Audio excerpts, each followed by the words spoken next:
What is up, YouTube, and welcome back to another Rent-A-Girlfriend chapter review. We are officially on chapter 433, almost halfway to 1,000 realistically. We have, 67 left? No joke right there, by the way. I'm pretty sure that's 67, easy math. But anyway, as we know in last chapter, I forgot what happened last chapter. I can't even lie to you guys. I completely forgot what happened last chapter. So I'm just going to forget about last chapter. And we're going to focus on this chapter instead. Anyway, this chapter of Rent-A-Girlfriend starts off with Ruka, as we can see, chillaxing in her bath, right? Doing virtually nothing. But then we see she is obviously remembering or going back on the Umi conversation, right? And it's really the main thing that's kind of been happening these past chapters here, okay?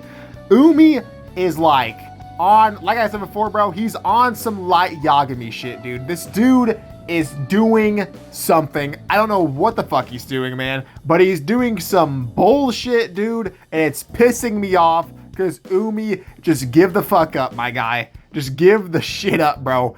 Chizuru does not like you like that, bro. Give it up. Anyway, we then get to our title cover art thing, right? And we see KAZUYA representing Team Japan, probably playing some football, right? New career interest as always, because once KAZUYA, starts taking the train, the steroids, and going to the gym more, he's obviously going to get on the fucking football team, obviously. And then we see Ruka on the cheer team, I guess cheering KAZUYA on. KAZUYA looks depressed in the background. I mean, who wouldn't be depressed with Ruka cheering them on? Let's be real here for a second. Anyway, we get to see more of this Ruka mind monologue, I guess she's having here, right? And she is obviously stressing out over this Umi thing, right? Umi basically knows now, right? Ruka is dating KAZUYA, right? Trial dating or whatever, right? So Umi is, he could tell Chizuru about everything, virtually fucking everything, right? And Ruka's like, okay, if Umi does that, then I'm fucked. That's what she's really saying. She's saying I'm fucking fucked. And I mean, Umi, he's really kind of just coming to light as a character here, man. It's really looking like the downfall of everything's about to happen, to be honest. Anyway, one thing I want to highlight here on this page, Ruka says he made it sound like the two of us could have worked together, right? And that's kind of what we could see in the conversation, right? Umi is basically trying to manipulate or do something to where Ruka wants to join his team and they can take down fucking Chizuru and KAZUYA together, I guess, right? And they both get what they want in the end, which is, of course, the girl and the dude, obviously. And I mean, you can see here, Ruka is... She is debating it, even though she's saying no right here, right? KAZUYA would hate me for sure, right? She's saying that, and it's still bothering her, and she's really debating, this is a possibility that I can do, basically. And I mean, yeah, Ruka is really eating herself about the situation she's in, right? Umi has clearly influenced Ruka in some way for her mind to debate on whether she should join Umi or go against Umi, right? She goes, it's not good to judge people by how they look, and if they weren't serious, I doubt he'd try and pry as much as he did, right? Umi, you're a bitch. That's really all I gotta say about that, to be honest, man. Ruka, she's now debating, right? Do I want to, go alone with KAZUYA, try to make it work, or do I team up with Umi and try to make it work? But probably both situations, the fucking failure. You know what I'm saying? They're both fucking failures, basically, okay? So, it's a lose-lose situation, and somehow Ruka just, doesn't see that somehow, dude. I think Ruka is just so blindsided by KAZUYA.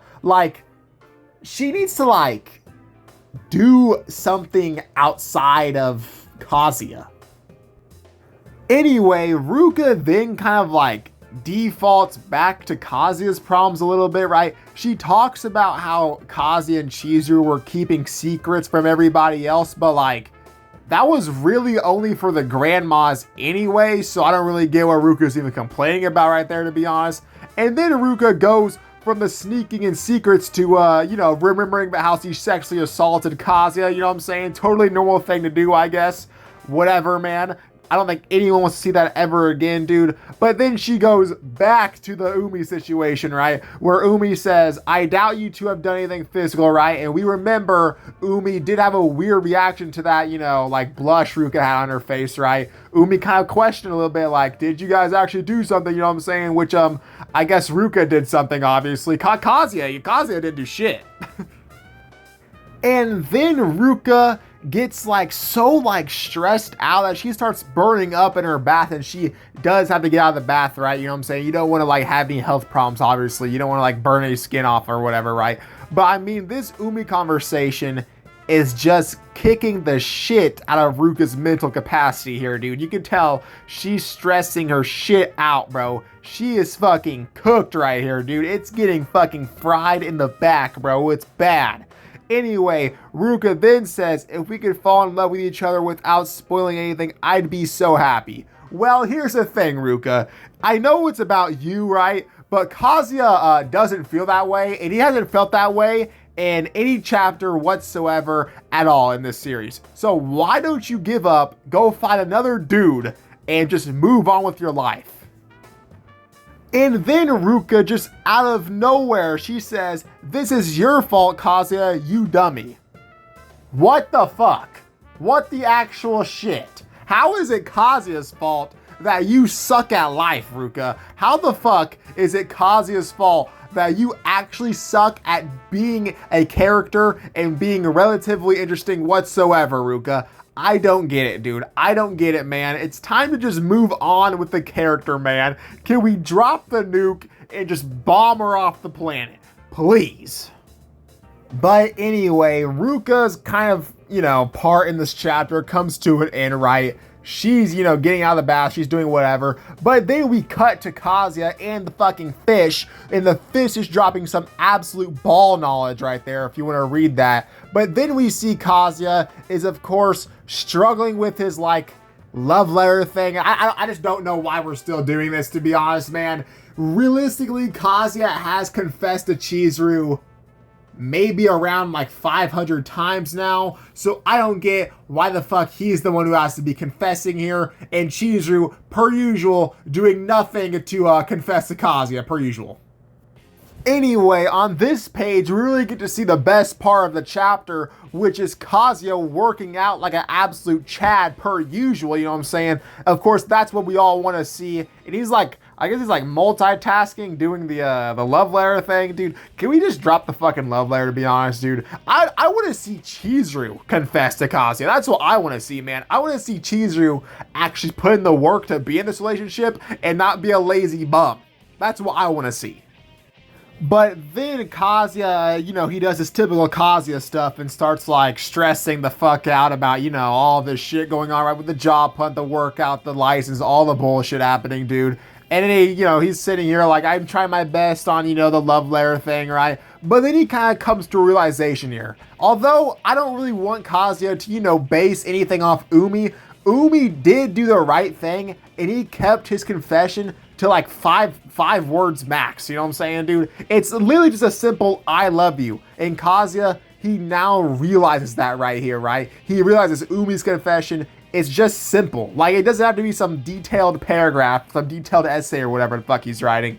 It's really just like a confession. Like, there's nothing like really to just like go off of.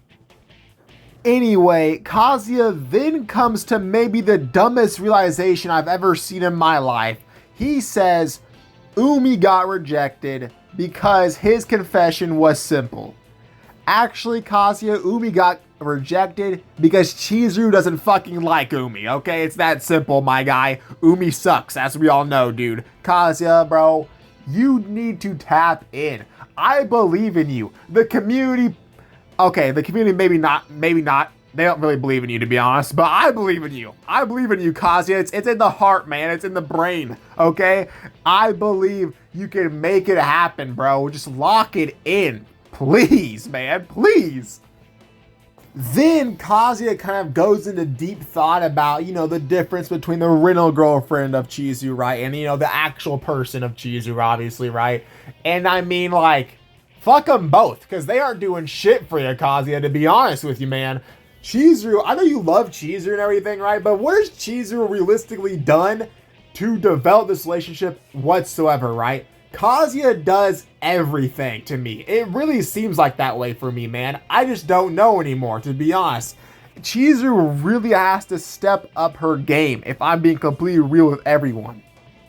Then, again, for probably the 20 billionth time, Kazuya, of course, calls Chizuru perfect for basically no reason whatsoever, because we all know Chizuru is definitely far from fucking perfect, obviously.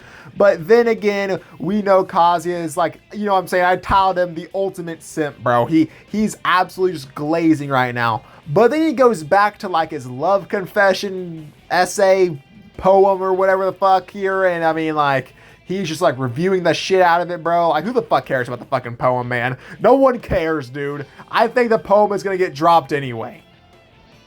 And it's kind of the same situation here that Ruka was having, right? This confession essay thing is absolutely just destroying Kazuya's mental here, man. He is stressing the fuck out, dude. It is absolutely cooked. We can see here that it's stressing him so hard, Kazuya gets up, butt-ass underwear naked, and stomps in his apartment. Are you serious right now, man? Do you see this shit, dude? Do you see this shit, dude? There's levels to this shit, bro. There's levels.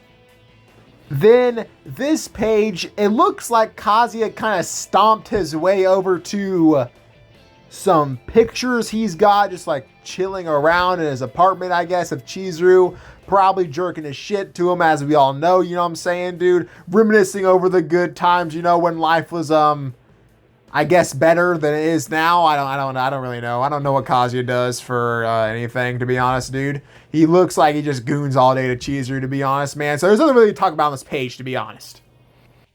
I think the one thing that I want to take away from this chapter is the fact that Kazuya needs to start focusing on himself more, right? We see here, he says, if I could do that, it would be amazing. This is for you. This is all for you, right? When is Kazuya gonna do something for himself, right? And I kind of said this last chapter too, with the job, the exercising, and, you know, the driver's license, right?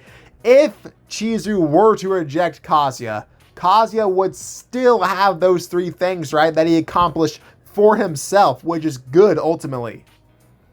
Then Kazuya, for another 21st billionth time, he says, I love you, Chizuru slash Mizuhara slash whatever the fuck you want to call her. And I mean, like, there's no matter how many times you say that, it's never gonna make me believe that the story is gonna get any better. Okay, I'll tell you that right now, man. I've heard those 4 exact words probably a billion times by now, man. It never means anything good whatsoever for the story at all. But I mean, as we can see here, Kazuya's sweating it up, bro. He's stressing out over his life, I guess, right now. Chizuru is like smiling, doing nothing, man. And then, like, out of fucking nowhere, Minnie just shows up and she's like, I don't really know what kind of face that is, to be honest. That kind of looks like a gooner face, for real, man. Like, I don't know what that face is supposed to be right there. So we then see Minnie just like pull up to the crib uninvited, not even knocking on like any door whatsoever. Kazuya, of course, freaks the fuck out. Minnie says this weird shit. She goes, it's weirder for your door to be locked, master. What the fuck is going on here? I don't know how in your right mind you think entering anyone's house / living area is good without, you know, giving them a heads up. Well, I don't understand how you think that, but whatever, I guess. Anyway, this chapter, Rent-A-Girlfriend, gets a smooth 6 out of 10 on my Rent-A-Girlfriend scale. I don't really think anything happened this chapter besides the fact that Minnie came back, and I mean, I like Minnie, so it's pretty good to see Minnie again, man. Maybe Minnie will just like help Kazuya fuck the fucking poem, you know what I'm saying? Fuck the poem. Maybe she'll get rid of the fucking poem. Hopefully that will be good, you know what I'm saying, dude? We're really just counting down the days until we see the fucking Kazuya and Chizuru date, bro. I don't know how many chapters that's gonna be, man, but we need to see that right now, dude. And if Chizuru rejects Kazuya, I might just blow up the whole fucking thing, to be honest, dude. You'll hear me rage, brother. You'll hear me fucking rage. Anyway, that is the end of this video. I'll see all of you next Tuesday for another chapter of Rent a Girlfriend Man. We'll see what the fuck happens.